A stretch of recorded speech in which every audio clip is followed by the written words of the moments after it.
오늘 본문의 신명기 3장의 말씀을 통해서 특별히 다음 세대 두 번째 말씀으로 정직하고 담대한 세대로라는 제목으로 함께 말씀을 나누도록 하겠습니다. 우리는 어제 신명기 2장의 말씀을 통해서 모세가 지난날의 가오를 또 아픔을 출애굽 2세대에게 세 가지로 권면하였던 것을 보았습니다. 잠깐 요약하면 첫 번째는 38년의 광야길도 하나님의 은혜에 부족함이 없었다라는 것입니다. 결국 고통과 아픔이 있지만 하나님은 결코 하나님의 자녀들을 버리지 않는다라는 겁니다. 두 번째는 그 길목에서 에돔과 모압, 암몬의 땅을 지나가지만 오히려 힘이 있다고 해서 그 힘대로 사는 것이 아니라 하나님의 뜻대로 인내하며 절제하라는 것이었습니다. 세 번째는 38년의 방황과 불신앙을 끊고 이제 말씀에 순종하여 나아가는 출애굽 2세대를 향해서 하나님은 놀라운 은혜와 승리를 주실 것을 말씀해 주셨습니다. 그렇다면 오늘 신명기 3장의 말씀을 통해서 특별히 모세가 다음 세대를 향한 권면의 말씀으로 우리가 바라볼 때에 오늘은 어떤 것을 말씀해 주고 있는지를 한 세 가지 관점으로 한번 살펴보고 말씀을 마치도록 하겠습니다. 먼저 단락을 한번 나눠보면 1절부터 11절까지의 말씀은 이스라엘이 바산 왕 옥에게 승리를 얻는 사건에 대해서 오늘 모세가 서술하고 있습니다. 이것을 통해서 우리가 다음 세대에게 줄 영적 교훈이 무엇이겠습니까? 그것은 세상의 위협과 대적 앞에 그 크기보다는 무엇을 바라봐야 합니까? 바로 하나님의 능력, 하나님의 승리하심을 바라보고 우리는 다음 세대에게 용기를 주어야 한다라는 것입니다. 지금 모세는 계속 지난날을 회고하면서 이스라엘 백성들이 요단 동편으로 진군할 때에 이제는 아모리 왕 시온보다 더 큰 민족과 대군을 만나는 승리의 이야기를 들려주는데 그들은 바로 바산 왕 옥이었습니다. 그런데 오늘 본문에 바산 왕 옥에 대해서 소개하기를 11절 말씀에 이렇게 소개하는 장면이 있습니다. 우리 11절 말씀 같이 한번 읽어보겠습니다. 11절입니다. 르임 족속의 남은 자는 바산 왕 옥뿐이었으며 그의 침상은 철 침상이라 아직도 암몬 족속의 랍바에 있지 아니하냐. 그것을 사람의 보통 규빗으로 재면 그 길이가 9규빗이요 너비가 4규빗이니라. 아멘. 지금 뭘 말하고 있습니까? 바산 왕 옥이 쓰는 침상의 길이와 그것을 철 침상이라 말하면서 그에 대해서 말씀을 간접적으로 합니다. 근데 단순히 철 침상이 9규빗이라는 것은 우리 미터로 그걸 이제 바꾸면은 한 4미터 정도 됩니다. 그러니까 이것은 그냥 그가 큰 철 침상에서 살았다라는 것이 아니라 그만큼 그는 거대한 사람이었으며 용맹한 거인이었다라는 것을 말해줍니다. 그래서 그를 소개하기는 거인족 르바임의 마지막 남은 족속의 거대한 민족이라는 것을 말씀해 줍니다. 그리고 뿐만 아니라 오늘 본문의 4절과 5절에 그들의 성읍을 어떻게 말합니까? 요약하면 바산 지역의 성읍은 60개며 높은 성벽과 문과 빗장으로 겹겹이 둘러싸여 있다라고 하면서 큰 요새로 말씀하고 있습니다. 여러분, 이스라엘 백성들이 이제 광야를 지나온 지 얼마 되지 않았습니다. 이런 대적 앞에서 오늘 에드레이에서 그들이 싸움을 걸어온다면 얼마나 두렵겠습니까? 예전의 트라우마가 생각나지 않겠습니까? 가데스 바네아에서 약속의 땅을 정탐할 때에 안악자손의 크기와 위험 앞에 그들이 실패했던 그 경험을 바라볼 때에 오늘 바산 왕 옥의 거대한 민족들은 어쩌면 그들에게 두려움이 될 수 있었다라는 것입니다. 근데 오늘 그런 두려움 속에서 오늘 모세는 출애굽 2세대를 향하여 어떻게 말씀합니까? 2절 말씀에 이렇게 말씀합니다. 2절 말씀 같이 한번 읽어보겠습니다. 여호와께서 내게 이르시되 그를 두려워하지 말라. 내가 그와 그의 모든 백성과 그의 땅을 내 손에 넘겼으니 내가 헤스본에서 거주하던 아모리 족속의 왕 시온에게 행한 것과 같이 그에게도 행할 것이니라 하시고. 아멘. 이게 무슨 말입니까? 지금 3절에 보면 이스라엘 바산 왕을 대하는 그 백성들에게 오늘 예전에 했던 그 승리, 아모리 왕 시온을 무너뜨린 것처럼 너에게도 동일하게 승리를 주실 것이다 라고 말씀하고 있습니다.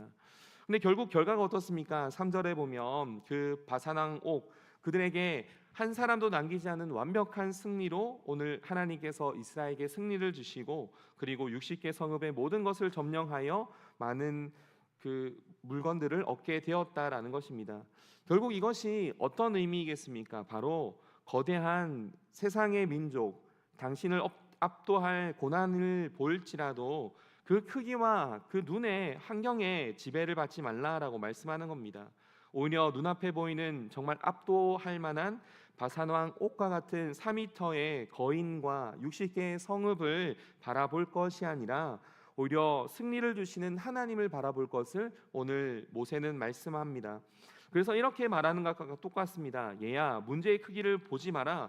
4m 철상 그 침상을 보지 마라. 저 성읍, 저 두려운 사람을 보지 마라. 하나님 앞에서는 아무것도 아니다. 너희를 구원하시고 인도하실 하나님의 승리를 기억하여 하나님께서 너희를 위하여 대신 싸우실 것이다 라고 오늘 다음 세대를 향하여 권면하고 있다라는 것입니다. 오늘 이 말씀을 통해서 우리는 다음 세대에게 어떤 권면을 해야겠습니까? 여전히 어려운 환경과 여러 가지 어려움들 속에서 그 위협은 오늘 그 바산왕 옥과 같이 4m와 넘는 거대한 침상으로 우리를 위협할 것입니다. 하지만 그들 속에서 우리는 그저 위협받는 존재가 아니라 하나님의 거대한 승리 앞에 결국 하나님께서는 그들을 승리케 하실 것이라는 것을 우리는 담대하게 우리 다음 세대에게 영적으로 도전하고 권면해 주어야 하는 것입니다. 그래서 우리는 다음 세대에게 말해야 됩니다. 문제에 있지 않다, 하나님의 승리에 있다라고 말하면서 어떤 문제 앞에서도 하나님을 의지하는 것이 필요하다라는 것을 우리는 기억할 때에 우리 다음 세대와 우리 세대가 여전히 큰 위협 속에 있을지라도 하나님께서 승리하시는 그 믿음의 선포를 통해서 날마다 승리를 경험케 하는 우리 모든 성도님 되길 소망합니다. 두 번째로 살펴볼 것은 이제 12절과 22절의 단락을 보면 이것은 우리가 어떤 것을 생각해 볼 수 있겠습니까? 먼저 다음 세대를 향하여 공동체를 섬기라라고 우리는 권면할 수 있습니다. 오늘 12절부터 22절의 내용을 요약하면 무엇입니까? 그 요단 동편에 있는 땅에 오늘 루벤과 gad과 므낫세 반지파가 오늘 미리 특권을 받아서 땅의 약속을 받는다라는 것을 말해줍니다. 그런데 여기서 그 모세는 그 특권에 대해서 어떻게 말씀하고 있습니까? 그 18절과 20절을 요약하면 너에게 이 땅을 하나님이 기업으로 주셨으니 가족을 여기 남기고 너희는 군사를 무장하여 이스라엘 형제들의 선봉에 서라라고 오늘 그들을 권면합니다. 즉 다시 말해서 먼저 누렸다고 특권을 받았다고 해서 안주하지 말고 아직 땅을 얻지 못한 다른 지파 형제들을 위해 공동체를 위해서 너희가 선봉에 설 것을 오늘 말씀해 주고 있는 것입니다. 이것이 무엇을 말합니까? 공동체의 거룩한 영적 원리, 연대의식을 말하는 겁니다. 즉 함께 싸우고 함께 하나님의 뜻을 이루어내는 것, 그래서 먼저 섬길 것을 오늘 모세는 다음 세대를 향해 말씀해 주는 겁니다. 특별히 다음 세대에게 우리는 어떻게 권면해 줘야 합니까? 이기주의를 경계하는 것입니다. 내 배만 부르고 내 자녀만 잘되고 나만 평안하면 되는 이런 영적인 세상의 이기주의 속에서 함께 나누고 함께 끝까지 싸워나가는 공동체에 대해서 오늘 말씀하고 있다라는 것입니다. 그래서 은혜를 받았다면 그것은 특권이 아니라 물론 특권이지만 오히려 많이 받았기에 먼저 받았기에 섬기는 것, 나누는 것, 이것이 하나님께서 우리에게 또한 다음 세대에게 주시는 거룩한 사명이라는 것입니다. 그래서 주님께서도 우리에게 말씀합니다. 요한복음 13장 34절에 새 계명을 너에게 주노니 서로 사랑하라. 내가 너희를 사랑한 것 같이 너희도 서로 사랑하라라고 말씀합니다. 그 사랑을 입었다면 그 사랑을 가지고 사랑하는 것이 마땅하는 겁니다. 마태복음 20장에는 어떻게 말합니까? 너희 중에 누구든지 으뜸이 되고자 하는 자는 너희의 종이 되어야 하리라. 결국 섬기라라고 말씀하는 것입니다. 세상은 어떻게 말합니까? 너만 잘 되면 돼, 우리만 잘 되면 돼, 남이야 어떻게 되든 너는 성공해라 라는 이 세상 속에서 우리는 다음 세대를 어떻게 양육하고 교육해야 하겠습니까? 은혜의 자격을 얻은 자로만 살아가는 것이 아니라 그 은혜를 가지고 공동체를 섬기고 세상을 섬겨내는, 그래서 낮추어 몸소 실천하는 우리 다음 세대로 세워야 한다라는 것입니다. 그러므로 오늘 두 번째 이 말씀을 통해서 먼저 섬기는, 그리고 또한 우리 부모 세대가 먼저 섬겨 우리 다음 세대가 하나님의 뜻대로 날마다 하나님의 은혜를 따라 섬기는 우리 다음 세대가 되길 소망합니다. 그리고 마지막으로 살펴볼 것은 이제 23절부터 29절의 말씀을 통해서 우리는 모세가 참 자신의 아픈 고백을 하는 것을 우리가 보게 됩니다. 이것을 통해서 우리는 겸손한 고백과 사명의 이양을 우리는 다음 세대에게 물려주어야 하는 것입니다. 우리가 여기서 주목해야 할 것은 모세가 자신의 치부를 드러내는 고백입니다. 그래서 출애굽 2세대와 여호수아 앞에 자신이 하나님 앞에 간절히 기도드렸던 것들을 가감없이 고백합니다. 그게 25절과 26절인데 같이 한번 읽어보겠습니다. 우리 25절과 26절입니다. 읽겠습니다. 구하옵나니 나를 건너가게 하사 요난 저쪽에 있는 아름다운 땅 아름다운 산과 레바논을 보게 하옵소서 하되 여호와께서 너희 때문에 내게 진노하사 내 말을 듣지 아니하시고 내게 이르기를 그만해도 족하니 이 일로 다시 내게 말하지 말라. 아멘. 참 모세가 80세에 오늘 부르심을 받아 40년 동안 목숨을 바쳐 사역하지 않았습니까? 단 40년 동안 광야에서 훈련받아 그는 어쩌면 하나님 제가 요난강에 건너서 약속의 땅에 가고 싶습니다라고 말하는 것은 당연한 소망입니다. 하지만 하나님께서 어떻게 응답하셨습니까? 그만해도 족하다. 이 일로 더 이상 말하지 말라 말하면서 모세의 그 요청을 단칼에 거절하십니다.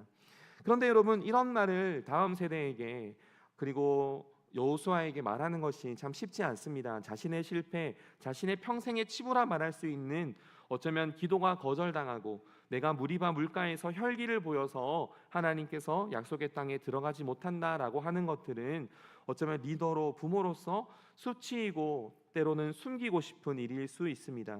어쩌면 자녀 세대 앞에 자신의 허물을 드러낸다라는 것은 인간적으로 잘 이해가 되지 않을 수 있습니다. 그러나 오늘 역설적이게도 모세는 얼마나 영적으로 진짜 겸손한지 또한 다음 세대를 얼마나 사랑하는지를 명확하게 오늘 보여주고 있다라는 겁니다.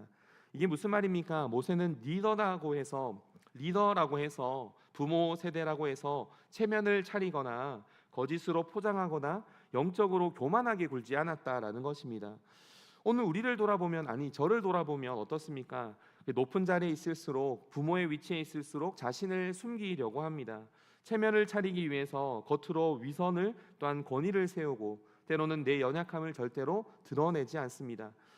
부모와 리더가 가장 어려워하는 것이 무엇이겠습니까? 그것은 사과하는 것입니다. 자녀들에게 미안하다. 사실 부모인 나에게도 잘못이 있다라고 하는 말이 참 어렵습니다.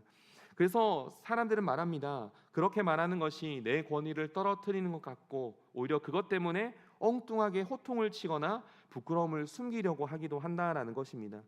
그러나 자녀와 공동체 앞에 내 한계와 잘못을 솔직하게 인정하고 정직하게 나갈 때 어떻습니까? 오히려 거기에 영적인 권위와 감동과 은혜가 있다라는 것입니다. 이것은 오해하지 말아야 할 것이 있습니다. 사과를 했다고 해서 그 행위 자체가 권위가 된다라는 것이 아니라 대신 무슨 말입니까? 나 역시도 하나님 앞에서 연약하다, 불완전한 존재다. 그러므로 너도 하나님을 의지해야 한다라는 고백이라는 것입니다.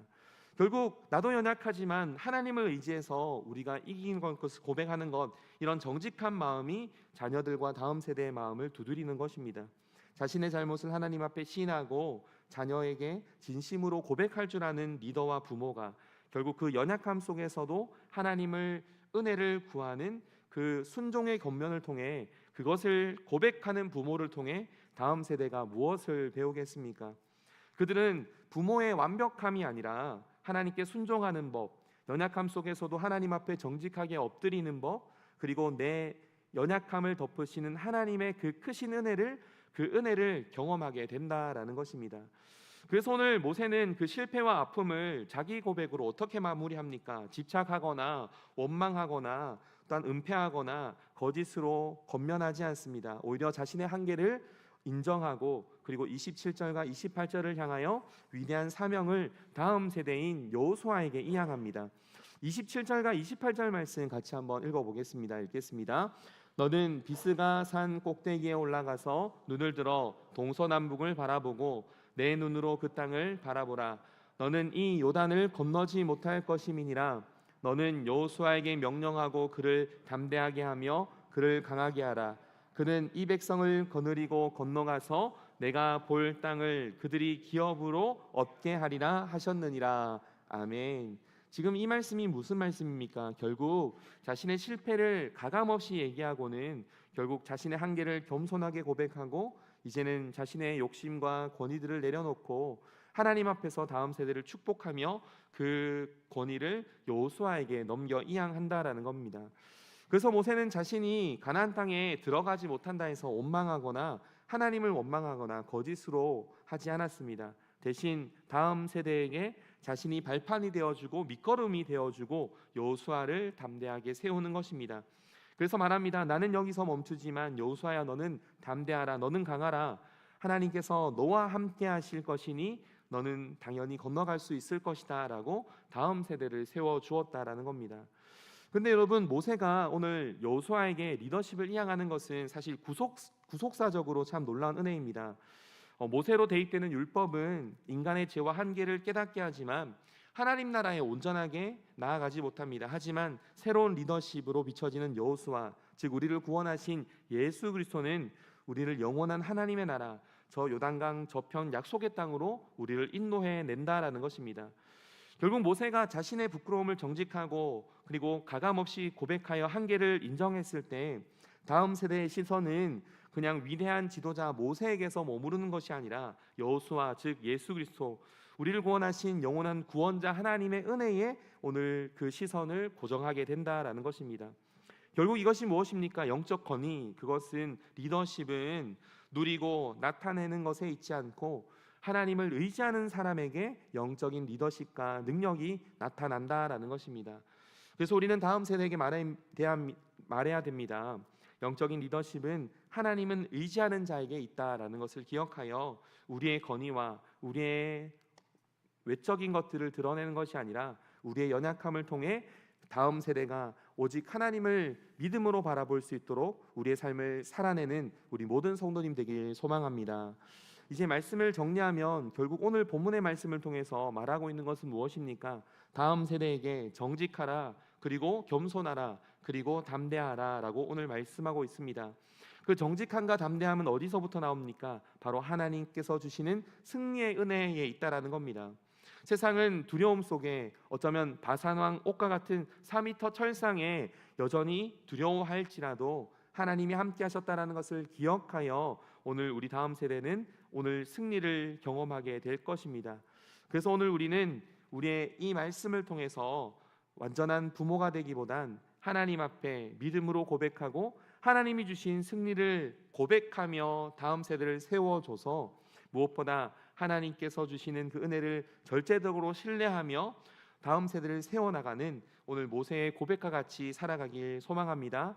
그래서 오늘 우리가 다음 세대를 더욱더 믿음으로 세워서 우리 다음 세대가 주님 앞에 신실하고 완전한 부모를 의지하는 것이 아니라 완전히 하나님을 의지하는 영적 자립으로 날마다 승리의 경험을 하길 소망합니다. 다 함께 기도하겠습니다.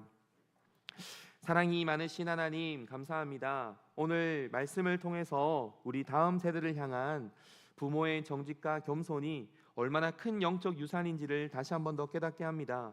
먼저는 바산왕 옥 침상에 있는 그 세상적인 두려움 앞에 하나님을 의지하는 담대함을 우리 다음 세대에게 주시고, 뿐만 아니라 하나님께서 주신 은혜에 안주하는 것이 아니라 연약한 이웃 공동체를 먼저 섬겨내는 거룩한 은혜가 있게 하시고, 무엇보다 내가 부모로서 또한 리더로서 우리 다음 세대에게 가식과 체면으로 나아가는 것이 아니라 오히려 나의 연약함을 인정하고 나도 하나님을 의지하고 너도 함께 하나님을 인정하는 그런 하나님을 의지하는 우리 다음 세대와 가정이 될 수 있도록 하나님께서 은혜와 능력을 더하여 주시옵소서.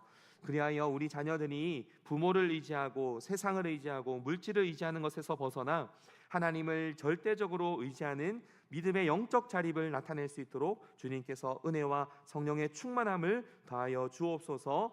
그렇게 행하실 주님을 기대하며 거룩하신 예수님의 이름으로 기도드립니다. 아멘. 하늘에 계신 우리 아버지여, 이름이 거룩히 여김을 받으시오며 나라의 마옵시며 뜻이 하늘에서 이루어진 것 같이 땅에서도 이루어지리이다. 오늘날 우리에게 일용할 양식을 주옵시고 우리가 우리에게 죄 지은 자를 사하여 준 것 같이 우리 죄를 사하여 주옵시고 우리를 시험에 들게 하지 마옵시고 다만 악에서 구하옵소서. 대개 나라와 권세와 영광이 아버지께 영원히 있사옵나이다. 아멘.